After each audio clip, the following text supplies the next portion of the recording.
Maayong Domingo kanatong tanan mga igsoon. O welcome nining atong hamubo nga pamalandong gikan sa atong mga pagbasa nining kaupat nga Domingo sa Kwaresma nga gitawag nato og Letare Sunday. Manghinaot ko mga igsoon nga anaa kamo sa maayong panglawas. O pasensya kaayo sa ulahi nga pag-upload nining maong video tungod sa kabisi sa simana sa pag-alagad dinhi sa parokya.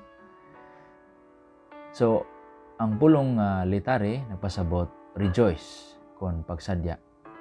Tungod kay kini nga Domingo gigahin kini alang sa ato ang pag-anticipate sa himaya sa pagkabanaw sa atong Ginoong Kristo o ato kining himuon nga kusog diha sa atong pag-andam sa atong kagalingon sa pagsulod sa umaabot nga Semana Santa. Ang atong mga pagbasa, ang first reading gikutlo gikan sa libro ni Joshua, chapter 5, verses 9, 10 to 12. Ang atong Salmo 34, versikulo 2 ngadto sa 3, 4 ngadto sa 5, 6 ngadto sa 7. Ang atong second reading gikan sa ikaduhang sulat ni San Pablo ngadto sa taga-Korinto, chapter 5, verses 17 to 21. Unya ang atong ebanghelyo, the famous Luke 15, verses 1 to 3, 11 to 32, mahitungod sa sambingay sa mausikon nga anak, the parable of the prodigal son. Matag higayon mga igsoon nga mangumpisal ta, ato madunggan ang absolution prayer nga ihatag sa pari kanato.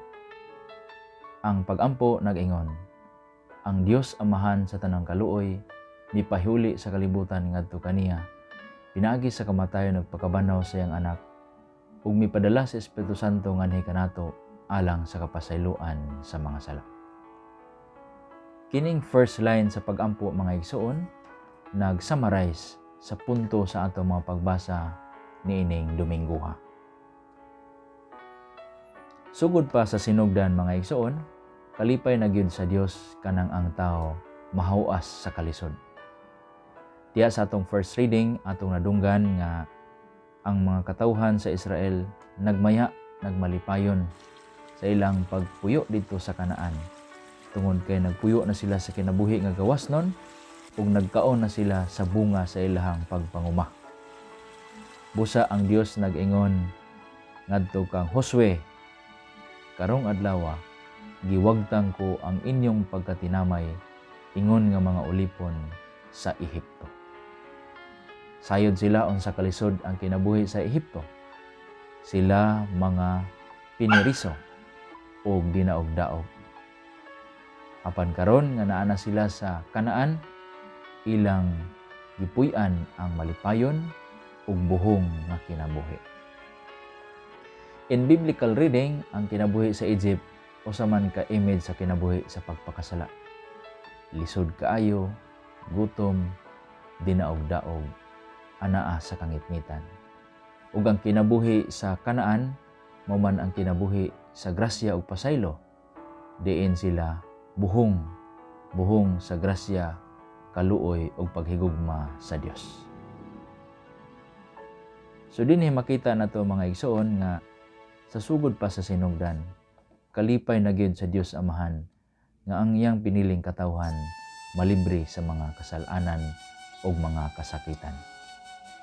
Ug ang mga Israelites nga nag-experience niini makakanta gyud sa atong Salmo responsoryo nga nag-ingon, tagamtama ug tan-awa ang kaayo sa Ginoo.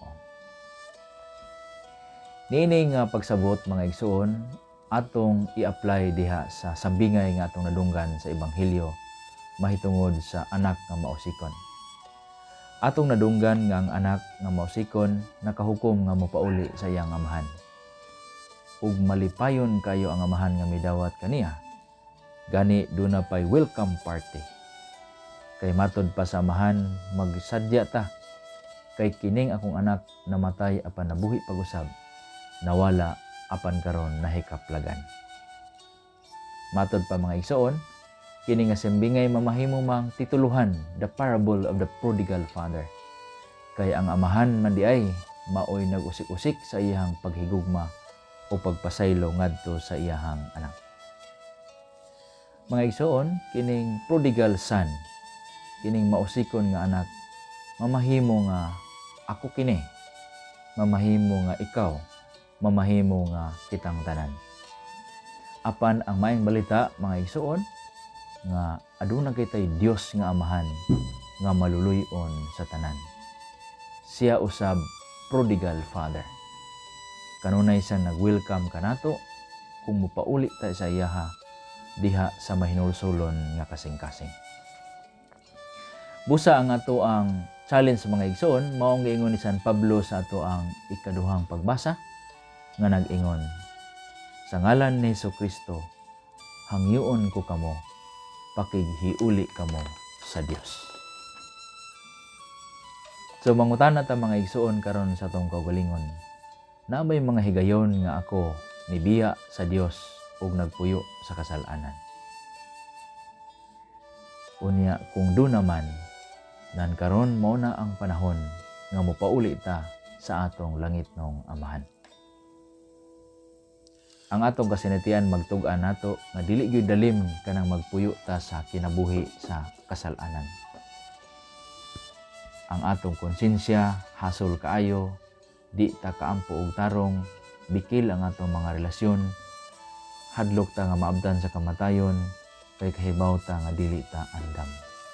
Gutom og niwang ang atong kalag, dili ta malinawon, dili ta malipayon.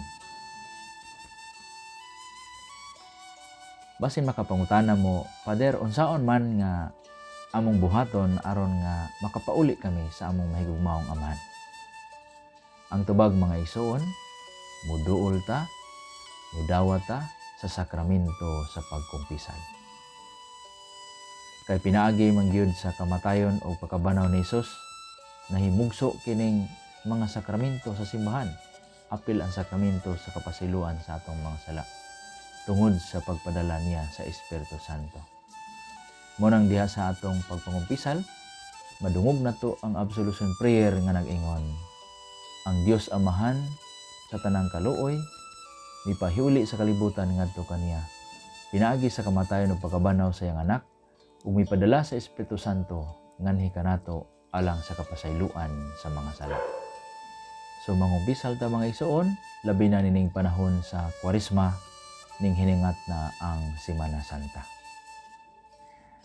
Apan pwede gihapon nga moobjek kamo mga igsoon, nga moingon kamo, apan Father, buutan man ko nga tao.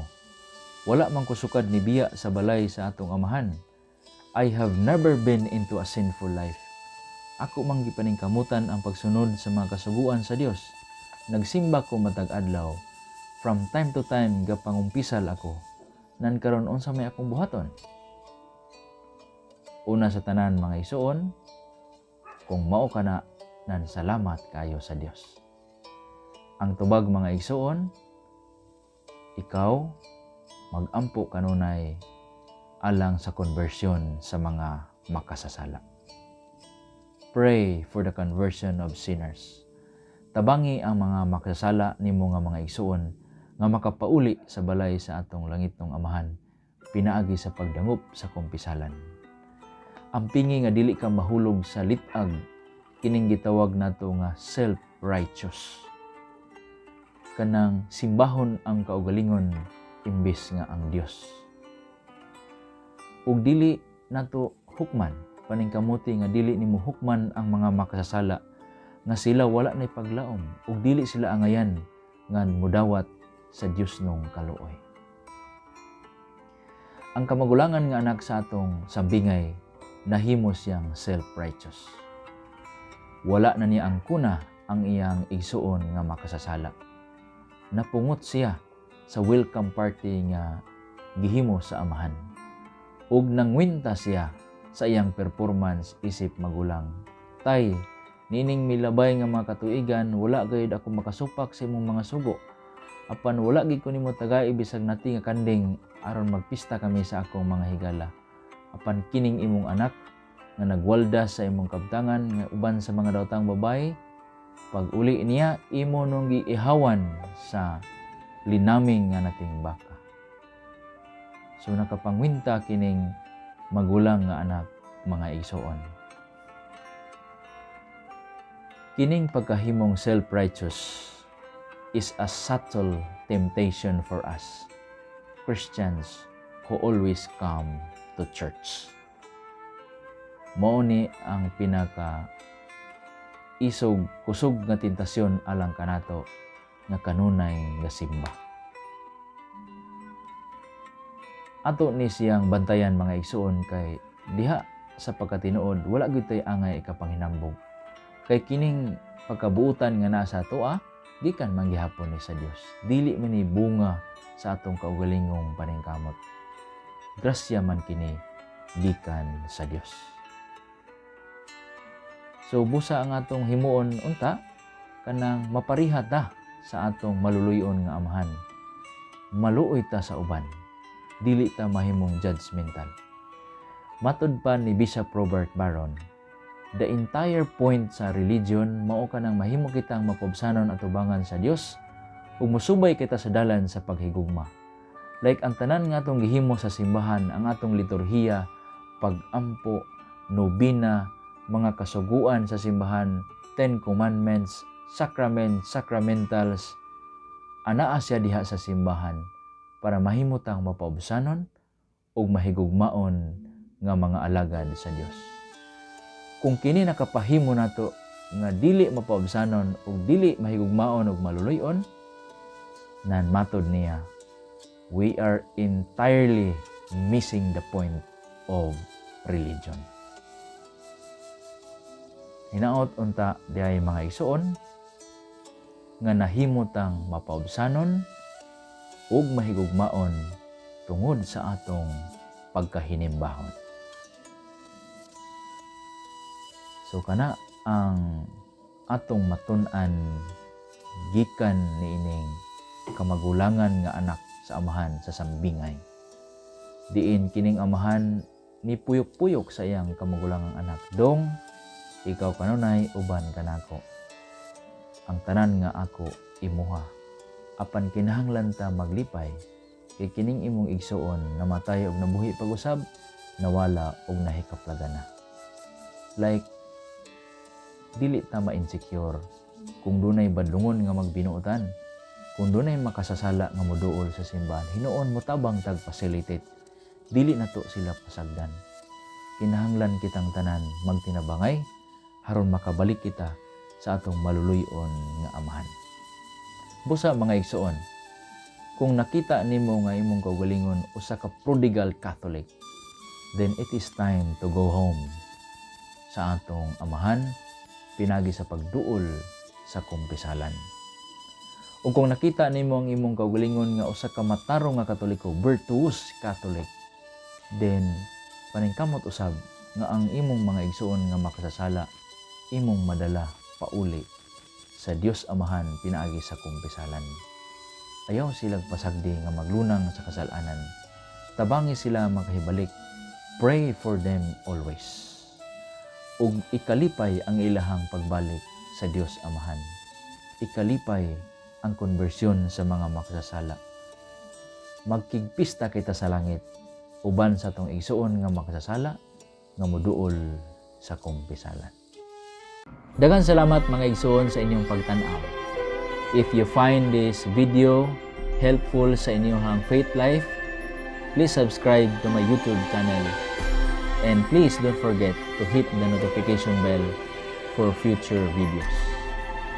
God bless you.